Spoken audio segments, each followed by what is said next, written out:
یہ بنا اتنے دنوں کے لیے تھا, جب عمر پوری ہوگی تو ٹوٹ گیا. یار یہ کتنی خوبصورت بات. ہم ذرا اپنے گھروں میں غور کریں, یہ سارا دن ہماری دکانوں پر چھوٹے بچے چائے لا کر دیتے ہیں, کبھی گلاس رکھتے ہوئے, کپ رکھتے ہوئے اسے ٹوٹ جائے تو ہمارا رویہ کیا ہوتا ہے؟ یار ہمارے تو گھر کی بہو سے برتن ٹوٹ جائے تو 8-8 دن لڑائی جھگڑا نہیں ختم ہوتا. کہے جناب بس کیجئے, کپ ایک گلاس کی تو بات تھی, صبح بازار سے نیا لا دیں. لیکن آگے سے جواب دیا جاتا ہے کہ آپ کو نہیں پتا پورا ڈنر سیٹ خراب ہو گیا. حضور والا آپ کو ڈنر سیٹ تو خراب ہوتا ہوا نظر آیا, آپ کو اپنی سخت گالیوں کی وجہ سے 2 بھائیوں کا رشتہ خراب نظر ہوتا ہوا نہ آیا. ایک کپ ایک پلیٹ کی خاطر بھائی بھائی کا گریبان پکڑتا ہوا نظر نہ آیا. آپ کو کپ گلاس پرش تو ٹوٹتی ہوئی نظر آئی, اپنے سخت لہجے کی وجہ سے کسی بہو کا دل ٹوٹتا ہوا نظر نہ آیا. بانجے نے گاڑی پر سکریچ ڈال دیے, آپ کو پوری گاڑی میں 1 انچ کا سکریچ تو نظر آ گیا, لیکن آپ کے تھپڑ کی وجہ سے جو گھر اور خاندان ٹوٹا وہ نظر نہیں آیا آپ کو.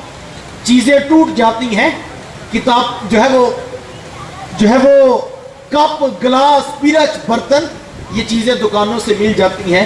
یقین جانیے بھائی دکانوں سے نہیں ملتے ہیں, بہنوں کا پیار بازاروں سے نہیں ملتا ہے.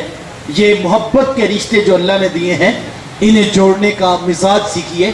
بعض کا ایسا ہوتا ہے بڑے قربانی دے رہے ہوتے ہیں اور اس وجہ سے چھوٹے جو ہیں محبت کرتے ہیں, اور بڑے بعض کا جب دل برداشتہ ہوتے ہیں تو یہ کہنا شروع کر دیتے ہیں کہ ہم نے ٹھیکہ نہیں لیا کہ ہر مرتبہ ہم نے قربانی دینی ہے. اور میں کہتا ہوں میاں جو بڑے ہوتے ہیں انہوں نے ٹھیکہ لیا ہو, جو وہ بڑے ہوتے اسی لیے. اگر کبھی چھوٹے قربانیاں دینے لگیں تو سمجھ لیجیے اب چھوٹے بڑے بن رہے ہیں. بڑے اگر بات بات پر ترازو تول کر حساب مانگنے لگے اور 2 + 2 کا جواب 4 ہی نکالنا چاہیں تو میں یہ کہا کرتا ہوں 2 + 2 = 4 ہے. یہ ریاضی کا کلیہ ہے, یہ شریعت کا دیا ہوا محبت کا مزاج نہیں ہے. یہ محبت کا کلیہ یہ نہیں ہے 2 + 2 جواب 4 آئے, یہ ریاضی کا کلیہ جناب. محبت کا, پیار کا, رشتوں کا کلیہ کیا ہے؟ اگر میں سے آپ پوچھیں کہ خاندان کو بچانے کا کلیہ کیا ہے تو میں یہ کہتا ہوں 2 + 2 بعض کا جواب 0 آتا ہے, لیکن بہنیں گھر سے راضی ہو کے بھائی کے جاتی ہیں. بچتا کچھ نہیں ہے لیکن رشتے میں بہن کا پیار ملتا ہے. کبھی ایسا بھی ہوتا ہے 2 + 2 کا جواب -2 آتا ہے کہ بندہ پیسے بھی لگاتا ہے اور جواب میں نفی بھی ہو رہی ہوتی ہے. تو میں کہتا ہوں اس نفی کا مطلب کیا ہے کہ یہ محبت کا کلیہ ہے. جو کاروبار ہے وہاں پر پروفٹ آتا ہے, بہنوں پر اور بھائیوں پہ خرچ کرنے سے کوئی کہ میرا پروفٹ بھی آئے تو جناب پروفٹ یہی ہے کہ بہنیں راضی ہو کے گھر سے جائیں. پروفٹ یہی ہے کہ بھائی تمہاری قدر کرنے لگیں. اور جو بعض کا یہ کہتے ہیں جی میں ہی ساری چٹنیاں بنوں, اور یار تو خوش قسمت ہے کہ تجھے چھوٹے بھائی کو جو ہے وہ حوصلہ دینے والا تجھے بنا دیا گیا. آخری بات پر بات مکمل کر لوں, میں یہ کہتا ہوں کہ اس ایک حدیث کو اپنے ذہن میں ضرور رکھیے گا, اور جب کبھی امتحان کی گھڑی آئے, کسی بھائی کا بوجھ اٹھانا پڑے, کسی بہن کو پیسے دینے پڑے, گھر جوڑنے کے لیے قربانی دینی پڑے, تو اس ایک بات کو ضرور اپنے ذہن میں رکھ لیجئے گا. حضور تشریف فرماتے صحابہ بیٹھے تھے کہ ایک نوجوان حاضر خدمت ہوا, آ کر عرض کرتا ہے کہ حضور میں کماتا ہوں اور میرا بھائی کماتا نہیں ہے, رہتے اکٹھے ہیں, اخراجات سانجے ہیں, تو میرے حصے کی کمائی بھی اس کی طرف چلی جاتی. اس طرح ایک کمانے والے بھائی نے نہ کمانے والے کی شکایت اللہ کے رسول کی بارگاہ میں پیش کی. آج گھر گھر کا یہی ٹکڑا ہے, جو زیادہ کماتا ہے وہ دوسروں کو خاطر میں نہیں لاتا. بڑا بھائی چھوٹوں کے لیے بے پناہ محبت کے جذبات رکھتا ہو, لیکن اس کی آمدن تھوڑی ہو تو چھوٹے اس کو تانا دیتے ہیں کہ تو نے باپ کے بعد کون سی جاگیر سنبھالی ہے کہ ہم تیری قدر کریں, تیرے بچوں کی فیسیں تو ہم دیتے ہیں, کیا یہ تانے دیے نہیں جاتے؟ تیرے گھر کے دودھ کے بل تو ہر مہینے ہم دیتے ہیں, بجلی کا بل تو ہم بھرتے ہیں, یہ تو ہمارا بڑا پن ہے کہ ہم نے تجھے ساتھ رکھا ہوا. تیری کس بات سے عزت کرے؟ کون سا خرچہ جو تو نے گھر کا سنبھالا ہوا؟ آج جو گھر میں پیسے نہ دے سکے مہانہ بھائی اس کی قدر بھی نہیں کرتے ہیں. اللہ کے رسول سے عرض کی حضور میں کماتا ہوں, میرا بھائی کماتا نہیں, رہتے اکٹھے ہیں, اخراجات سانجے ہیں, تو میرے حصے کی کمائی بھی اس کی طرف چلی جاتی ہے. تو میرے حضور نے گھروں کو جوڑنے والا کتنا خوبصورت نسخہ کیمیا ارشاد فرمایا. حضور فرمایا ہو سکتا ہے اللہ تجھے رزق تیرے اس بھائی کی وجہ سے دے رہا ہو جو کماتا نہیں ہے. یار یہ کتنی بڑی بات ہے. یہ تو کرم ہو گیا کہ تیرا ہاتھ دینے والا بنا دیا, لینے والا نہیں بنایا. اگر تیرا ہاتھ لینے والا بنا دیتے تو کیا کر سکتا تھا؟ 1000 روپیہ بھائی کو دیتے ہوئے 10 گالیاں 5 باتیں تو سناتا ہے. ایک لمحے کے لیے سوچ, اگر یہ 1000 لینے کے لیے تجھے اتنے دن دیکھنے پڑے تو زندگی مشکل ہے یا کہ نہیں؟ یہ تو کرم ہوا کہ اس نے تیرا ہاتھ دینے والا بنا دیا اور تجھے لینے والا نہیں بنایا. تیرا آسمانوں کو ستارہ چھونے لگا, خاندان, برادری, بہنیں, بھائی سب نیچے رہ گئے, پورا معاشرہ تیرے گیت گانے لگا. تو یہ تیرا کمال تو نہیں, یہ تو کرم ہے اس کا. تیرا امتحان تھا یہ. تجھے اونچا اس لیے نہیں کیا تھا کہ تو ایم پی ایم این اے کے ساتھ رشتہ داریاں جوڑتا پھرے. تجھے اونچا اس لیے نہیں کیا تھا کہ تو وزیروں مشیروں کی دعوتیں اڑاتا پھرے. تجھے اونچا اس لیے کیا تھا تو پلٹ کے پھر نیچے دیکھتا. جو بہن, بھائی, بھتیجے, بانجے نیچے رہ گئے تھے ان کو کھڑا کرنے کا مزاج پیدا کرتا. یہ امتحان ہوتا ہے. وہ بعض سے لے کر آزماتا ہے اور بعض کو دے کر آزماتا ہے کہ اب کیا کرتا ہے. اور یہ ہر کسی کی زندگی میں آتا ہے. اور جو اس امتحان میں نیچے والوں کو یاد رکھتا ہے پھر وہ اوپر والا کرم کر دیتا ہے. وہ کہتا ہے یہ بندہ ہو کے نیچے والوں کا خیال کرتا ہے اور میں تو رب ہوں تو میں بھی اپنے بندے کا خیال کروں گا. پھر وہ رزق کی فراوانیاں کھول دیتا ہے. کسی نے دانشور نے انٹرویو لیا ایک کروڑ پتی سے, تو کہا جناب آپ کروڑ پتی کیسے بن گئے؟ ہر شخص چاہتا ہے کہ مجھے کوئی راز مل جائے, کوئی کلیہ مل جائے اور مجھے کوئی مینجمنٹ کا, کوئی بزنس کا اصول مل جائے. تو کہا جناب آپ کروڑ پتی کیسے بن گئے؟ تو اتنی بڑی بات اسے پوچھی تو اس نے کیا کہا؟ کہا جناب کروڑ پتی کیسے بن گئے؟ تو اس نے 2 لفظی جملہ کہا.